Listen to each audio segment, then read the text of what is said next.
चलिए, तो आज का जो हमारा टॉपिक है वो है रिप्रोडक्शन इन ऑरेलिया। ऑरेलिया के अंदर हम लोग को जनन के बारे में समझना है। तो इसमें थ्योरी लिखे हैं, ऑरेलिया एक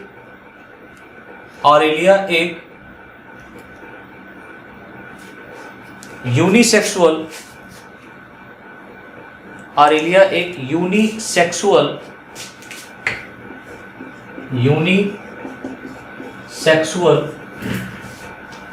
एक लिंगी ऑरेलिया एक यूनिसेक्सुअल ऑर्गेनिज्म होता है।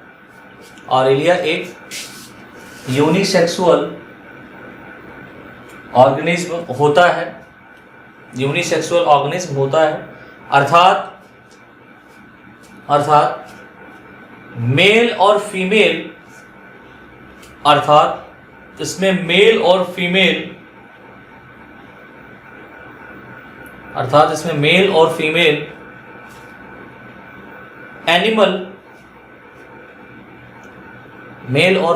एनिमल अलग अलग होते हैं, सेपरेट होते हैं, अलग अलग होते हैं। लेकिन इनके मेल और फीमेल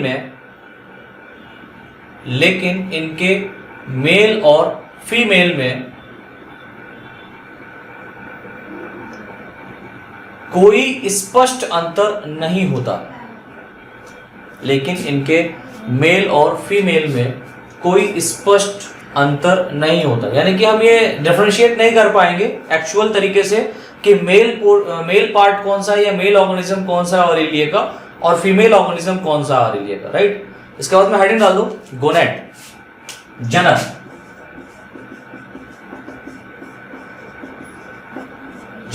गोनेड।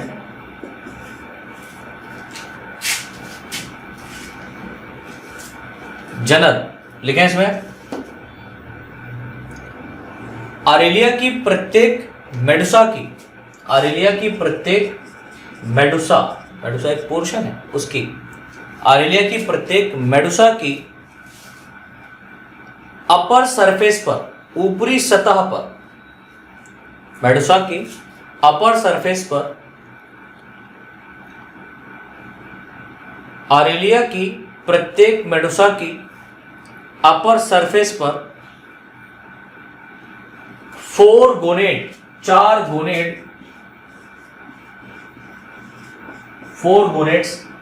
गोनेड्स पाए जाते हैं या स्थित होते हैं। मेल ऑरेलिया यानी कि जो मेल वाला यहां पर ऑरेलिया होगा उसकी हम लोग जब बात करेंगे तो उसमें टेस्टिस के फॉर्म में गोनेड पाया जाएगा। मेल ऑरेलिया में गोनेड टेस्टिस के रूप में पाया जाता है, दैट मीन्स वृषण के रूप में पाया जाता है। वृषण बोले तो टेस्टिस के रूप में पाया जाता है। जबकि फीमेल ऑरेलिया में गोनेड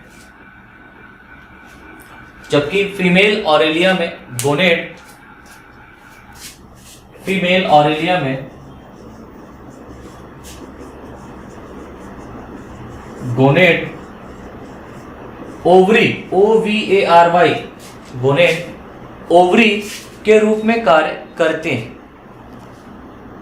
ओवरी के रूप में कार्य करते हैं,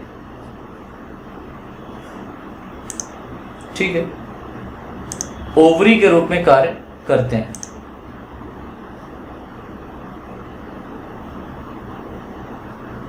नई लाइन से लिखे हैं, प्रत्येक गोनेड के चारों ओर यानी कि जो जनन है उसके चारों ओर एक ट्रांसपेरेंट मेम्ब्रेन, एक ट्रांसपेरेंट मेम्ब्रेन पाई जाती है, जिसके नीचे, जिसके नीचे germ layer, GERM, germ layer, LAYLAYER, germ layer स्थित रहती है, अरेंज रहती है, जर्म लेयर स्थित रहती है या अरेंज रहती है।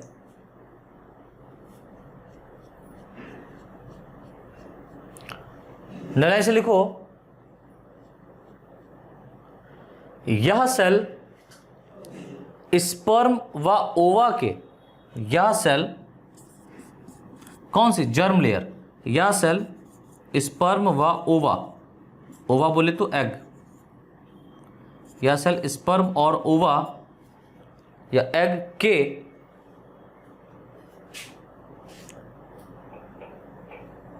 रूप में, एग के रूप में गैमीट का निर्माण करती है, गैमीट का फॉर्मेशन करती है।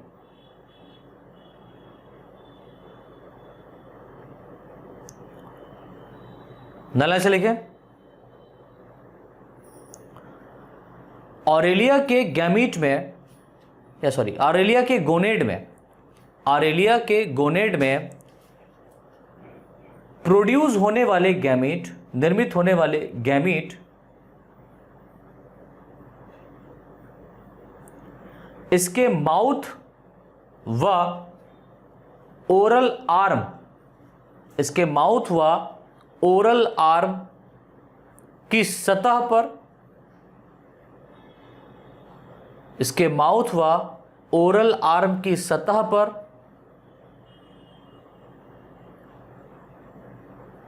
पहुंचकर स्थित हो जाते हैं, ओरल आर्म की सतह पर पहुंचकर स्थित हो जाते हैं। अब जैसे ही जो गैमेट्स यहां पर प्रोड्यूस होकर के ओरल आर्म, दैट मीन्स इसका जो ओरल आर्म है या इसका जो माउथ है वहां पर जाकर के स्थित हो जाते हैं, बैठ जाते हैं, अटैच हो जाते हैं। अब फर्टिलाइजेशन होगा, क्या होगा, फर्टिल, दैट मीन्स यहां पर गैमेट्स रिलीज हो गए, जो स्पर्म्स भी रिलीज हुए हैं वो क्या करेंगे, एग तक पहुंच करके, सेकेंड हम ये कह सकते हैं दूसरे ऑरेलिया जो फीमेल ऑरेलिया है उसके पास में जो गैमेट जाकर के अटैच हुए हैं, तो जो स्पर्म्स यहाँ से रिलीज होते हैं मेल ऑरेलिया से, ये वाटर की सहायता से तैरते तैरते पहुँच जाएंगे कहाँ, फीमेल ऑरेलिया के ओरल आर्म या माउथ के पास, और वहाँ पर जो एग होगा उससे फर्टिलाइजेशन करता है। ठीक है, तो नेक्स्ट हेडिंग आप डाल दीजिए फर्टिलाइजेशन, नेक्स्ट हेडिंग डाल दीजिए फर्टिलाइजेशन, दैट मीन्स निषेचन, निषेचन।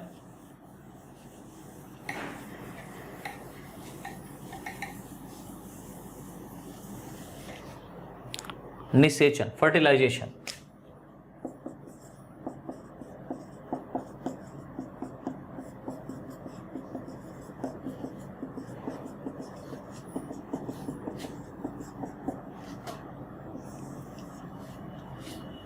निषेचन, फर्टिलाइजेशन।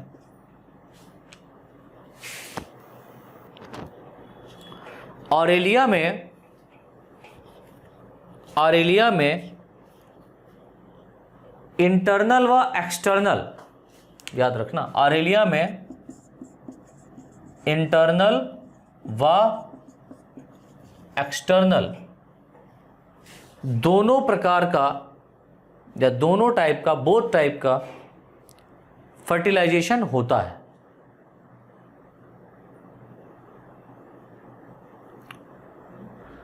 ऑरेलिया में इंटरनल व एक्सटर्नल दोनों प्रकार का फर्टिलाइजेशन होता है। मेल गोनेड में, मेल गोनेड में प्रोड्यूस होने वाले स्पर्म या मेल गैमीट, मेल गोनेड में प्रोड्यूस होने वाले मेल गैमीट, ब्रैकेट में कर देना स्पर्म, स्पर्म वाटर की सहायता से, जल की सहायता से तैरकर या स्विमिंग करके, जल की सहायता से तैरकर तैर कर फीमेल ऑरेलिया की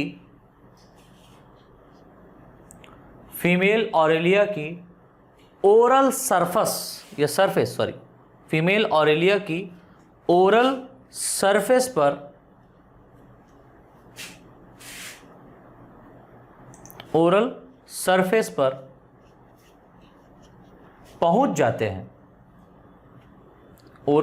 पर पहुंच जाते हैं तथा एग के साथ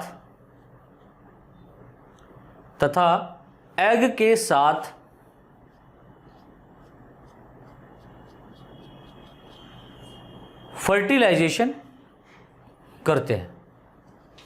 जो ओरल सरफेस पर आप देख रहे हैं, ओरल सरफेस पर जाकर के जब अटैच होता है एग और वहां पर ये पहुंच रहा है स्पर्म, तो वहां पर जब फर्टिलाइजेशन होगा तो उसको हम लोग बोलेंगे एक्सटर्नल फर्टिलाइजेशन। ठीक है, फर्टिलाइजेशन करते हैं जिसे एक्सटर्नल फर्टिलाइजेशन कहते हैं।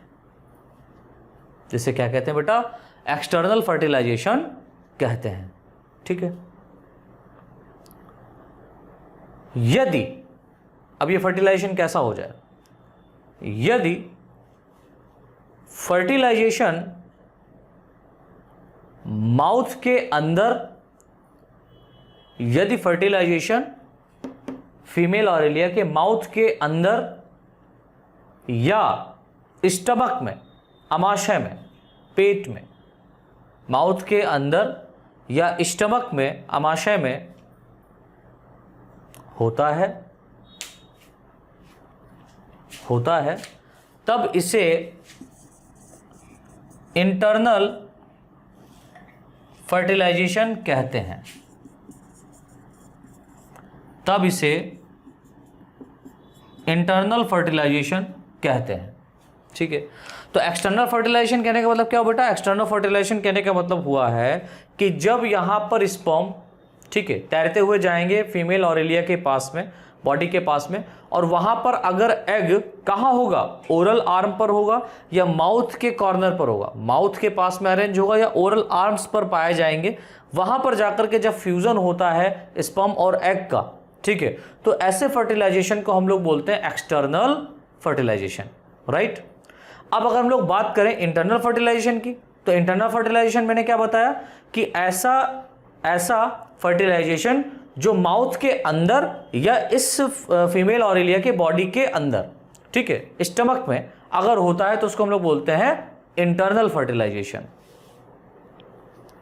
नई लाइन से लिख लीजिए, फर्टिलाइजेशन के बाद जाइगोट का निर्माण होता है। फर्टिलाइजेशन के बाद जाइगोट का निर्माण होता है तथा यह जाइगोट लगातार विभाजन करके या डिवीजन करके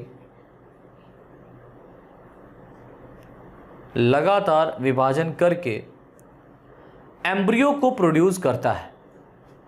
किसको प्रोड्यूस कर रहा है बेटा? एम्ब्रियो को यहां पर क्या कर रहा है? ये बनाए दे रहा है, एम्ब्रियो को प्रोड्यूस करता है। नई लाइन से लिखें, ऑरेलिया का एम्ब्रियो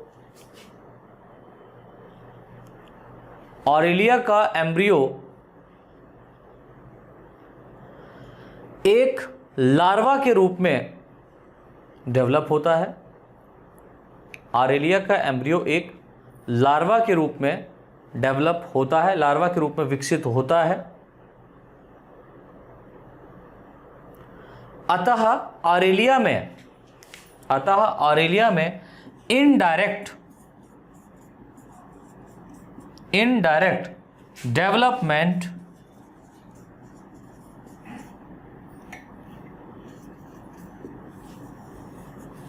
डेवलपमेंट पाया जाता है। कैसा डेवलपमेंट होगा इनका? कैसा विकास होगा? इनडायरेक्ट होगा।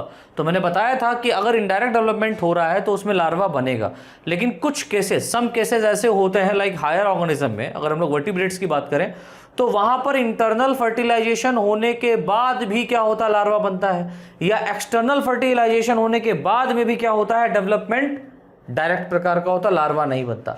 एक्सटर्नल फर्टिलाइजेशन होता है तब भी लार्वा नहीं बनता है। कुछ ऐसे केसेस हैं, एक्सेप्शन है, हम लोग जब सेकेंड ईयर में आप आओगे तो वहां पर डिस्कस करेंगे। तो अभी यहां पर इनडायरेक्ट डेवलपमेंट हो रहा है किसके अंदर, आरेलिया के अंदर, और इनडायरेक्ट डेवलपमेंट होगा तो यहां पर क्या बनेगा, एक लार्वा बनेगा, और जो लार्वा बनेगा उसको हम लोग बोलेंगे प्लेन्यूला लार्वा। तो राइट डाउन हेडिंग प्लेन्यूला लार्वा। तो राइट डाउन हेडिंग प्लेन्यूला लार्वा। अब प्लेन्यूला लार्वा जो यहां पर बनता है वो हम लोग देखते हैं। एक खास बात और है इसमें, मैंने बताया कि जो प्लेन्यूला लार्वा है इसके साथ साथ एक और लार्वा का इसी आरेलिया के अंदर फॉर्मेशन होता है जिसको हम लोग बोलते हैं इफायरा लार्वा। ये कंडीशन होती है, ये एक कंडीशन होती है इफायरा लार्वा, जिससे क्या होते हैं, बहुत सारे मेनी ऑरेलिया यहाँ पर प्रोड्यूस होते हैं। तो उसको हम लोग एक फॉर्म कह सकते हैं, एक फेज कह सकते हैं, जो इसके अंदर पाई जाती है, और ओबेलिया में ये नहीं पाई जाती, एब्सेंट होती है। ओबेलिया में सिर्फ प्लेन्यूला लार्वा पाया जाता है। तो लिख लो इसमें, आरेलिया में ओरल आर्म की सरफेस पर, आरेलिया में ओरल आर्म की सरफेस पर एक्सटर्नल फर्टिलाइजेशन के बाद,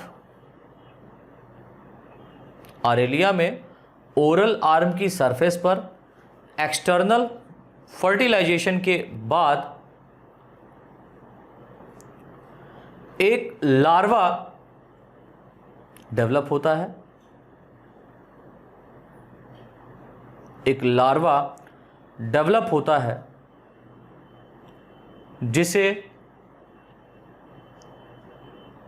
जिसे प्लेन्यूला लार्वा कहते हैं, जिसे प्लेन्यूला लार्वा कहते हैं। ठीक है, आगे लिखें, यह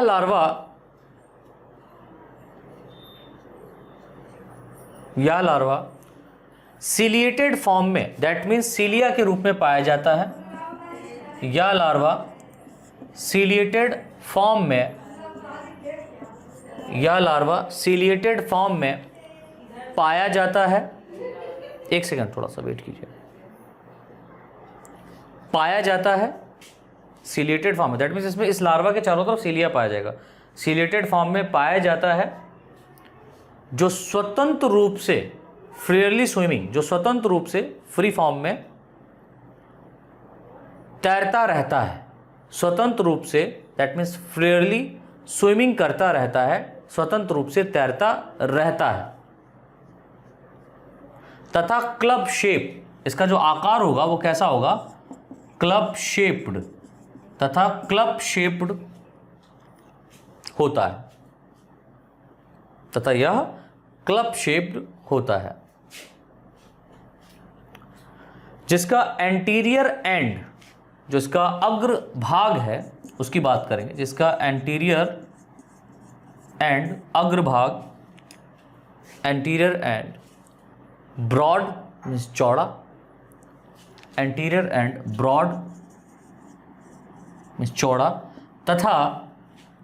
तथा यह कॉमा गोलाकार राउंडेड, जिसका anterior end broad comma rounded, तथा पोस्टीरियर एंड, तथा पोस्टीरियर एंड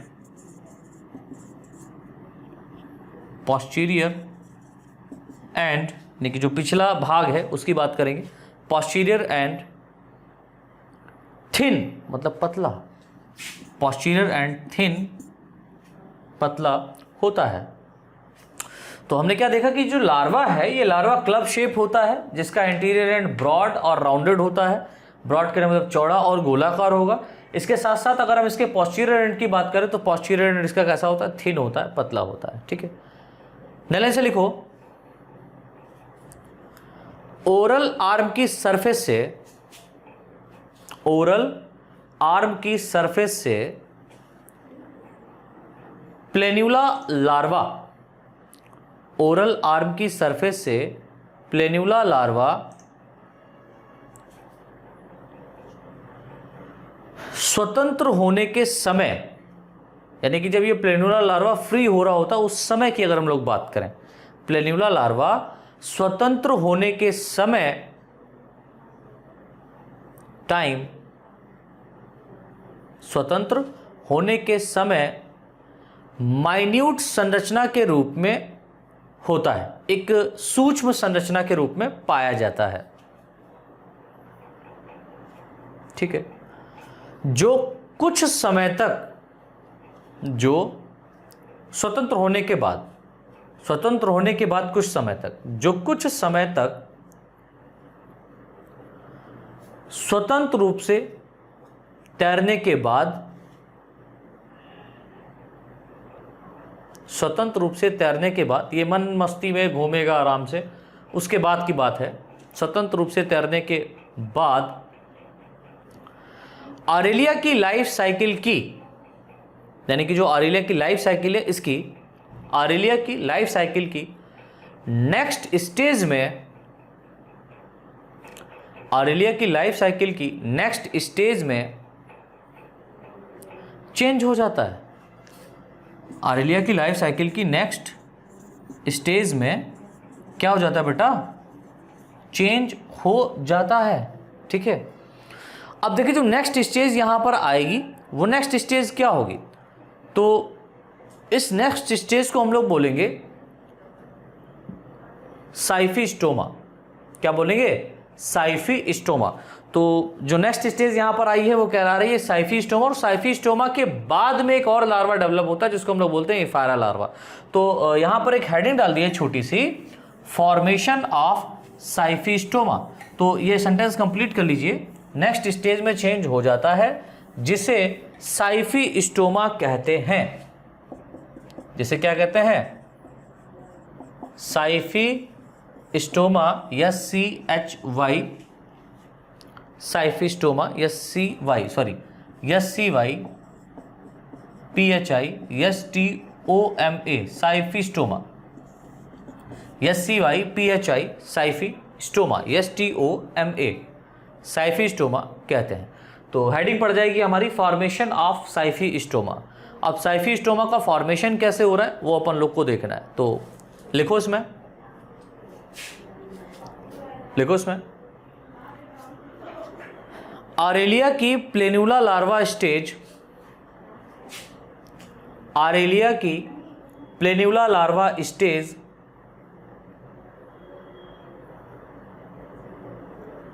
स्वतंत्र रूप से तैरती है, या स्वतंत्र रूप से तैरने के बाद, ऐसे लिखो, स्वतंत्र रूप से तैरने के बाद किसी आधार के साथ या सब्सटेंस के साथ या बेस के साथ, किसी बेस के साथ या आधार के साथ जुड़ने के बाद, अटैच होने के बाद, जुड़ने के बाद इसके सीलिया नष्ट हो जाते हैं, डिजेनरेट हो जाते हैं। इसके सीलिया डिजेनरेट, दैट मीन्स नष्ट हो जाते हैं। लाइन से लिखो, इसके अगले सिरे, एंटीरियर एंड पर, इसके एंटीरियर एंड पर माउथ, मुख डेवलप होता है,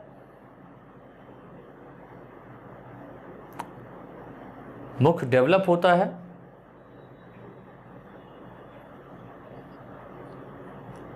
तथा इसके अगले सिरे पर माउथ, तथा इसके अगले सिरे पर माउथ डेवलप होता है,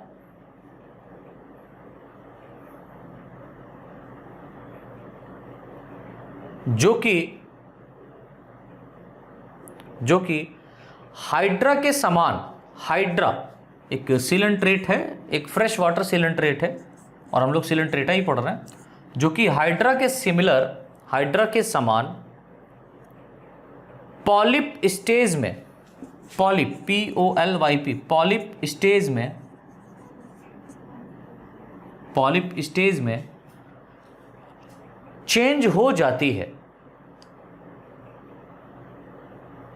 पॉलिप स्टेज में चेंज हो जाती है,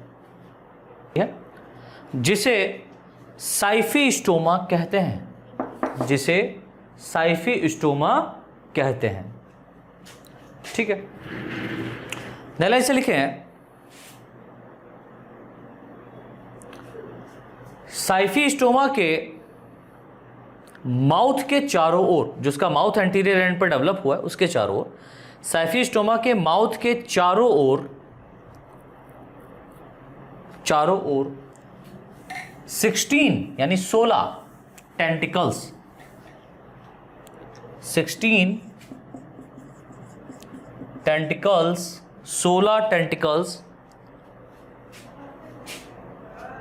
डेवलप हो जाते हैं, 16 टेंटिकल्स डेवलप हो जाते हैं। इसका माउथ रेक्टेंगल, चौकोर, इसका माउथ चौकोर, इसका माउथ चौकोर होता है, इसका माउथ चौकोर होता है।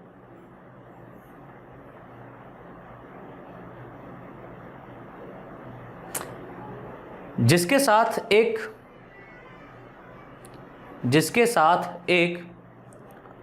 मैनुब्रियम, MANUBRIUM, जिसके साथ एक मैनुब्रियम भी ऐड रहता है, जिसके साथ एक मैनुब्रियम भी क्या होता है बेटा, ऐड रहता है। ठीक है, चलें से लिखें, साइफी स्टोमा, ये जो स्ट्रक्चर आया है, ये स्ट्रक्चर क्यों प्रोड्यूस हुआ आरेलिया की लाइफ साइकिल में, तो वो लिख लो। साइफी स्टोमा आरेलिया की लाइफ साइकिल की, साइफी स्टोमा आरेलिया की लाइफ साइकिल की फीडिंग स्टेज, दैट मीन्स ये एक ऐसी अवस्था है जो खाना खाने की अवस्था होती है। मतलब इस स्टेज में ये क्या करता है, भोजन को एकत्रित करता है, भोजन को खाता है जितना खा पाता है। ठीक है, एक फीडिंग स्टेज होती है।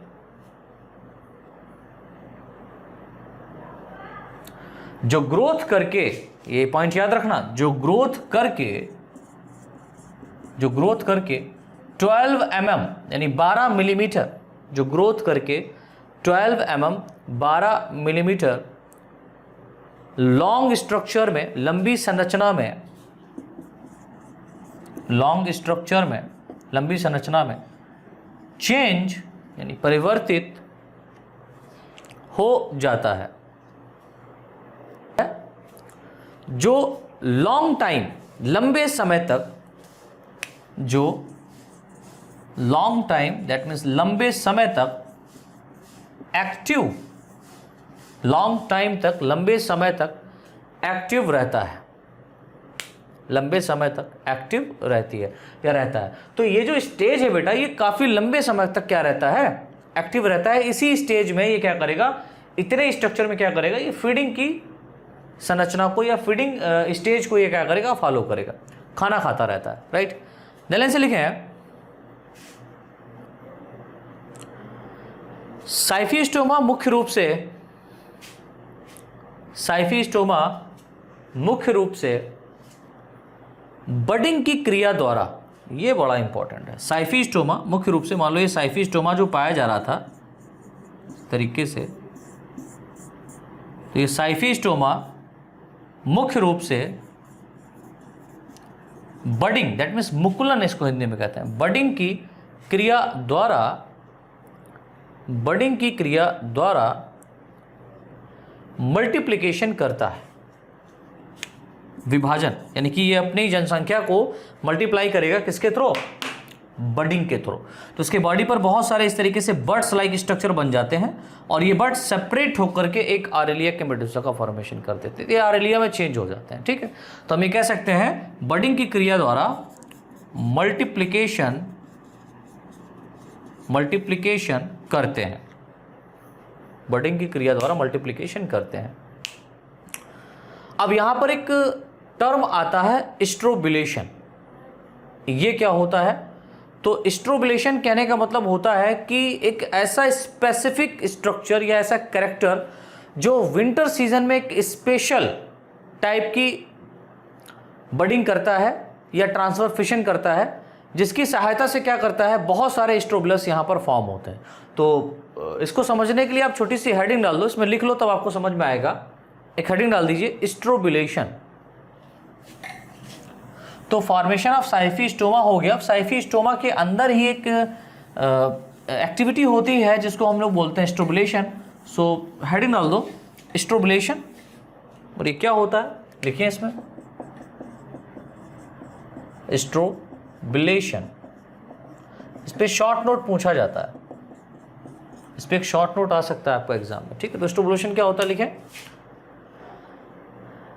आरेलिया का साइफी स्टोमा, यानी कि जो इसका प्लेनुरल लार्वा के बाद वाली स्टेज थी, या फीडिंग स्टेज हम कह सकते हैं, आरेलिया की फीडिंग स्टेज साइफी स्टोमा कहलाती है। ये आपका एक ऑब्जेक्टिव क्वेश्चन है, क्वेश्चन आ सकता है आरेलिया की फीडिंग स्टेज किसे कहते हैं, तो आप कहेंगे सर साइफी स्टोमा को, ठीक है। अब स्ट्रोबुलेशन क्या है तो लिख लो, आरेलिया का साइफी स्टोमा विंटर सीजन में एक स्पेशल टाइप की बडिंग या ट्रांसवर्स फिशन की क्रिया द्वारा, एक स्पेशल टाइप की बडिंग या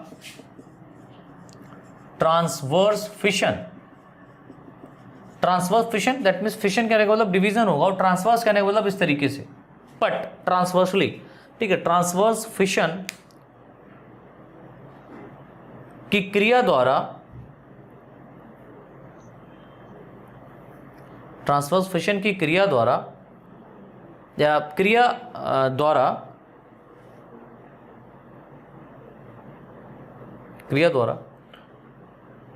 अपनी मल्टीप्लिकेशन को करता है, अपने मल्टीप्लिकेशन को करता है, जिसे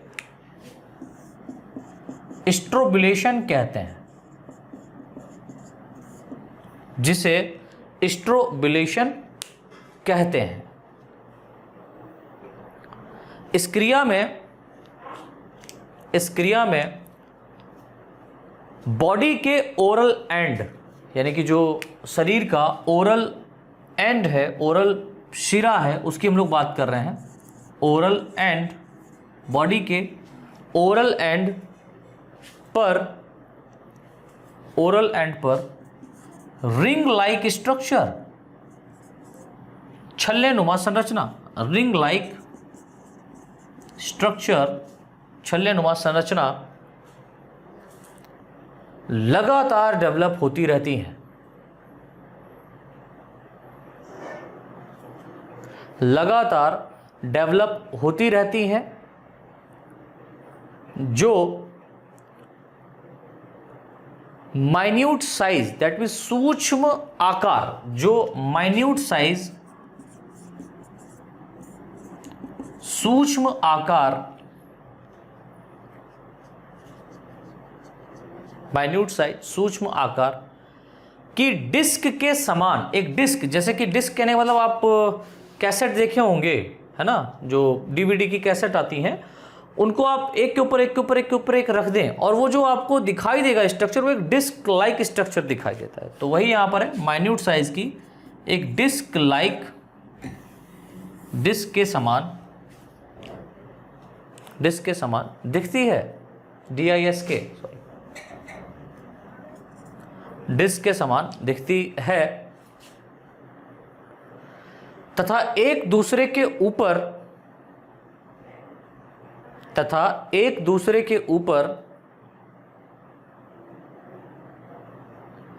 चैन फॉर्म में, चैन के रूप में, एक चैन बना करके पाई जा रही, तथा एक दूसरे के ऊपर चैन फॉर्म में, चैन के रूप में,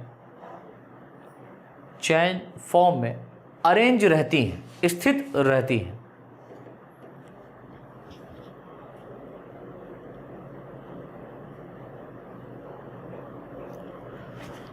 इस अवस्था में, इस स्टेज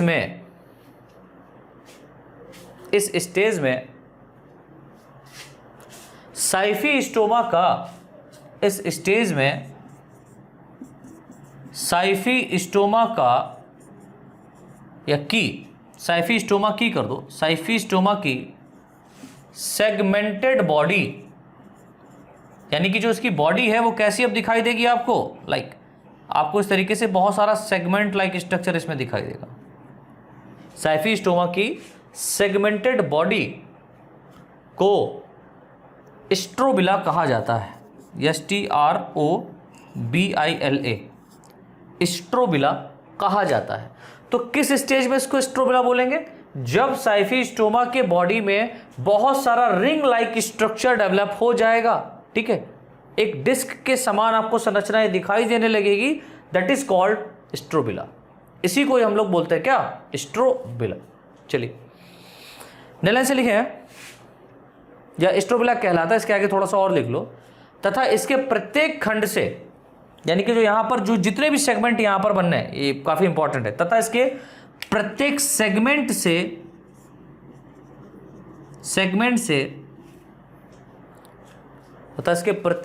से एक लार्वा डेवलप होता है। अब यहां पर एक और लार्वा डेवलप हो गया। इसके प्रत्येक सेगमेंट से एक लार्वा डेवलप होता है जिसे एफायरा लार्वा कहते हैं, जिसे एफायरा, EPHYRA, एफायरा लार्वा कहते हैं। जिसे क्या कहते हैं बेटा? एफायरा लार्वा कहते हैं। अब बात आती है कि सर ये एफायरा लार्वा क्या है, तो इसको लिख लो, ये हमारा लास्ट टॉपिक है और इस पर एक शॉर्ट नोट आपका आता है एफायरा लार्वा पर, ठीक है। तो write down heading ephyra larva. Ephyra larva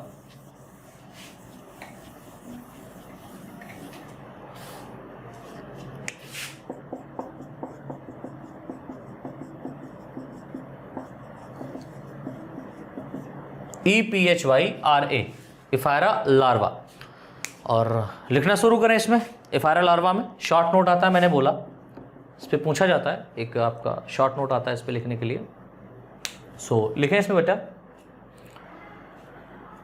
आरेलिया के लाइफ साइकिल में, दैट मीन्स जीवन चक्र में, आरेलिया की लाइफ साइकिल में प्लेन्यूला लार्वा के अलावा, लाइफ साइकिल में प्लेन्यूला लार्वा के अलावा साइफी स्टोमा की सहायता से, या CYPHI, साइफी स्टोमा, STOMA, साइफी स्टोमा की सहायता से स्ट्रोबिलेशन प्रोसेस,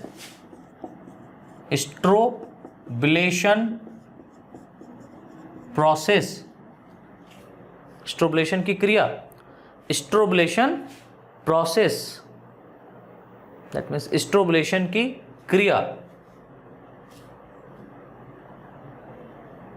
द्वारा, सहायता से स्ट्रोबिलेशन प्रोसेस के द्वारा एफायरा लार्वा प्रोड्यूस होता है। EPHYRA, एफायरा लार्वा प्रोड्यूस्ड होता है, निर्मित होता है। एफायरा लार्वा प्रोड्यूस होता है। तो एफायरा लार्वा कैसे बनता है? तो ये लाइन सीधी आप याद कर लो। कौन सी? प्लेन्यूला लार्वा के साइफी स्टोमा, प्लेन्यूला लार्वा से क्या बनता है? साइफी स्टोमा बनता है। और साइफी स्टोमा में एक प्रोसेस होता है जिसको हम लोग बोलते हैं स्ट्रोबुलेशन प्रोसेस, और इस स्ट्रोबुलेशन प्रोसेस के थ्रू क्या होता है? एफायरा लार्वा बनता है। और यहाँ पर स्ट्रोबुलेशन जो हुआ है, इसमें क्या होगा कि जो साइफी स्टोमा का बॉडी होता है, ये मेनी रिंग लाइक स्ट्रक्चर में एक डिस्क के समान अरेंज हो जाता है, एक सेगमेंट के फॉर्म में दिखाई देने लगता है, जिसके प्रत्येक सेगमेंट से हर एक क्या करता है? लार्वा का फॉर्मेशन करता है। इसमें प्रत्येक सेगमेंट क्या करता है? लार्वा का फॉर्मेशन करता है, जिसे हम लोग क्या बोलते हैं? एफायरा लार्वा कहते हैं या बोलते हैं, ठीक है। साइफी स्टोमा में लगातार ट्रांसवर्स डिवीजन, अनुदैर्ध्य विभाजन, ट्रांसवर्स डिवीजन होने के कारण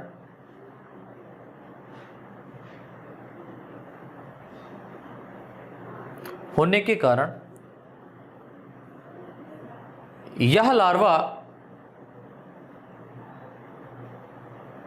लार्वा एक माइन्यूट डिस्क की चेन के फॉर्म में, एक माइन्यूट डिस्क की चैन के फॉर्म में, एक माइन्यूट डिस्क की चैन के फॉर्म में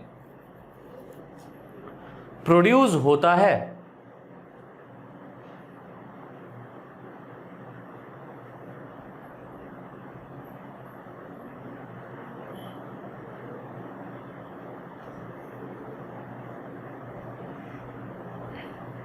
क्या लिखा? प्रोड्यूस होता है। लाइन से लिखो,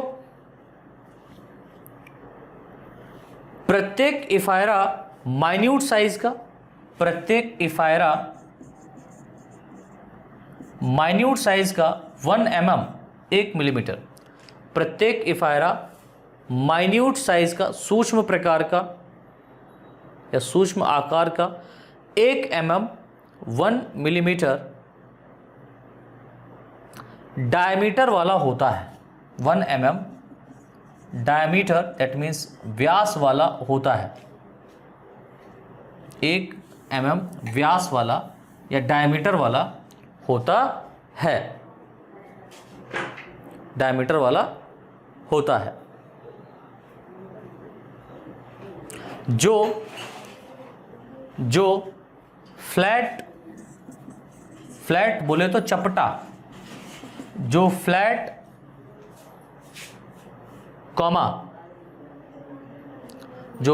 कॉमा जिलेटिनस लेयर,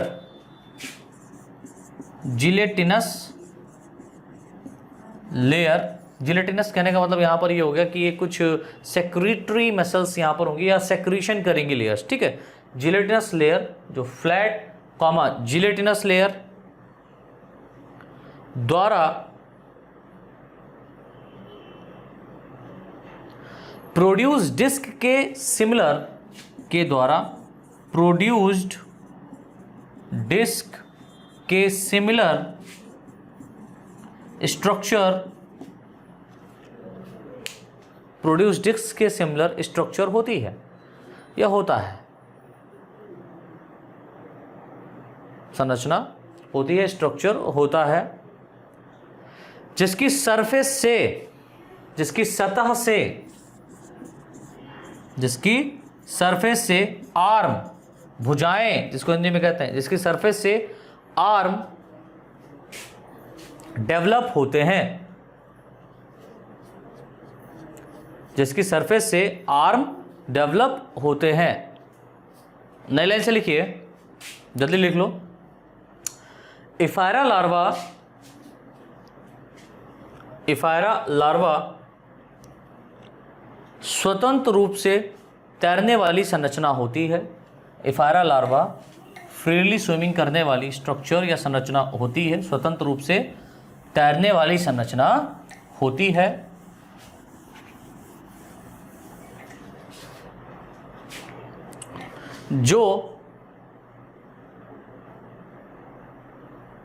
जो टेट्रामेरस सिमेट्री को शो करती है, जो टेट्रामेरस सिमेट्री, सममित, यानी कि ये 4 भागों से, पेंटामेरस मतलब 5, टेट्रा मतलब 4, यानी कि इसको 4 आप प्लेन से जब कट करते हैं तो सभी के सभी पार्ट जो इसके होंगे कैसे दिखाई देंगे, एक दूसरे के सिमिलर होंगे।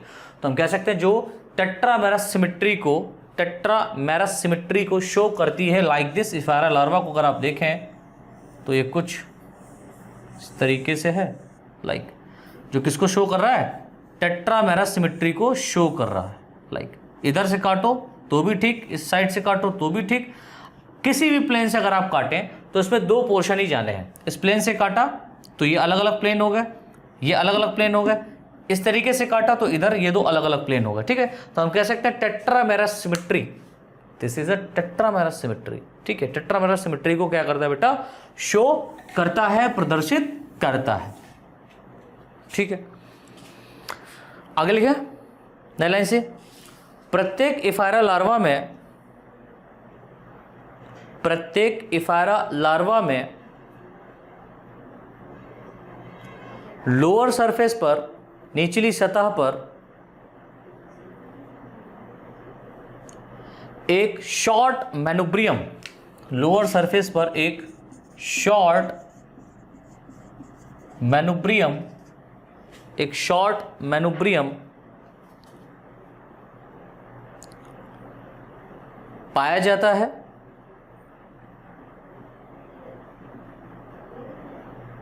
जिसके एंड पर, जिसके सिरे पर, एंड पर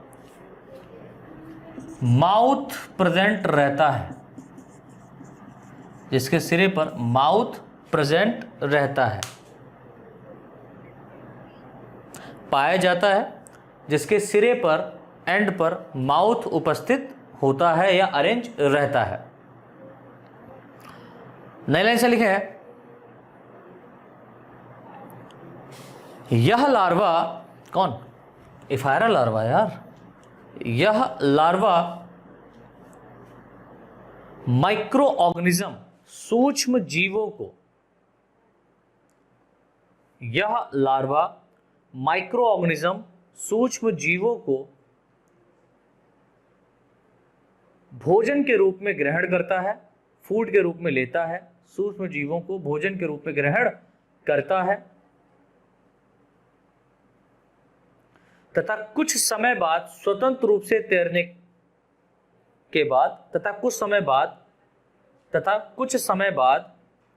स्वतंत्र रूप से तैरने के बाद, स्वतंत्र रूप से तैरने के बाद मेटामॉर्फोसिस, मेटामॉर्फोसिस दैट मीन्स कायांतरण, मेटामॉर्फोसिस दैट मीन्स कायांतरण की क्रिया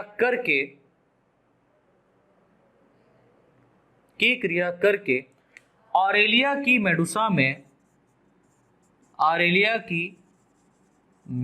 में चेंज हो जाता है, परिवर्तित हो जाता है।